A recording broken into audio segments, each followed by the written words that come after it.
Conta a história pra Tindinha da baleia. Baleia como você chegou lá. Ai, tá aqui. Hoje que a baleia cortou fechando lá. Ai, tadinho. Agora diz que a baleia Só não, como? um pouquinho para que ela vai também que ela vai abrir aquela latinha. Agora canta a música pra Tindinha, canta. Como é que cobra?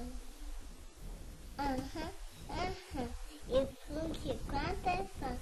Como é que a cobra sofre no vizinho de limão? Não. Como Se ela não tem pé, pé, se ela não tem mão? Como é que a cobra sobe no pezinho de limão? estica. Um copo, seu porco é todo mole, pra frente, pra trás. Não entende. Ai.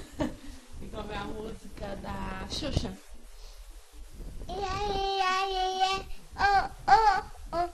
Ia, oh, oh, oh. Ia.